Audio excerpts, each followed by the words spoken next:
Okay, just gonna need you to look right here.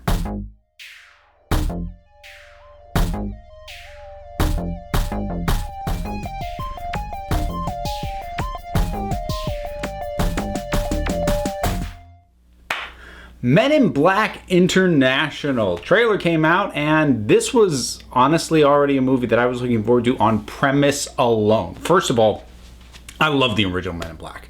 I think it's a really phenomenal piece of work, and frustratingly was built in a way that really did lend itself to a franchise, but they committed what I consider to be one of the worst sequel sins you can do, which is to hit the reset button in order to force things in the sequel to be the same as they were in the first one, even though the entire ending premise of the first one kind of demanded that things be at least slightly different next time. And they just refused to do that for 2 sequels. But we've got a new director, new writing team, new stars, and I'm not saying I'm not going to miss Will Smith. I will say I won't miss Tommy Lee Jones, not because he wasn't good in the part, even in the later films, but because that character's story was complete at the end of the first movie. So no, I won't miss him. I will miss Will Smith a little bit. I wouldn't be surprised if he cameos in there somewhere. But, I'll miss him a little bit, but getting Tessa Thompson, Chris Hemsworth, Emma Thompson back, because she was in the third one. I don't know how many people remember that. How many people saw the third one? I did. It was okay. It was better than the second one at any rate. But, okay. So, just getting this world again. Honestly, I got a little bit of just hearing even the hints of that Danny Elfman theme. Then it would kind of fade out. I'm like, oh, God, I've missed it. Like, to the point that getting those feelings evoked by this trailer made me realize I've missed this a lot more than I would have thought. And I just love everything that I see. Now, what I see is not a lot of plot, which is standard for an initial trailer. It's giving you the premise, at least, of both Tessa Thompson and Chris Hemsworth's character. Chris Hemsworth is already with the Bureau. He's not the old jaded guy that Tommy Lee Jones' character was, and Tessa Thompson is the newbie. More to the point, she's the newbie who found them out on her own, which I think is an interesting kind of twist. It's similar to Will Smith's thing, but a little bit different, which I like. And just the vibe feels good. I like that Tessa Thompson is coming in very utilitarian, whereas Chris Hemsworth seems to be possibly a little lazy, but also seems to be trying to do it a bit by the book. There's some great, I love the side view mirror rolling back and all the guns. I will say there were a lot of guns, and I don't have a problem with high-tech sci-fi weaponry.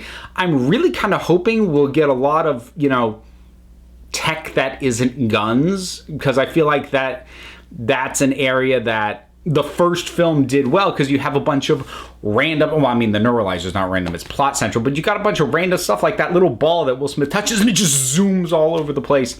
And, things like that. I want to see more like that, and there was a lot of emphasis on just the weaponry in this trailer. That's not necessarily indicative of anything, but it is kind of a little bit of, I hope they get as inventive with everything else.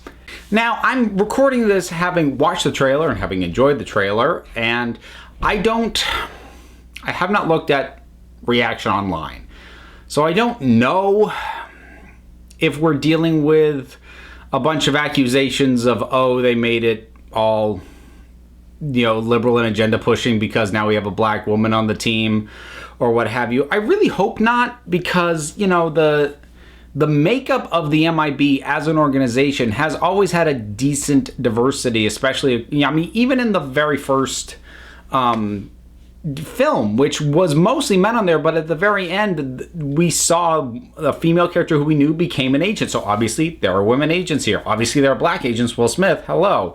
So I really hope that people's understanding of the baked-in inherent nature of this group, especially if they're now going international and going beyond just New York, which is what the original 3 films were always confined to.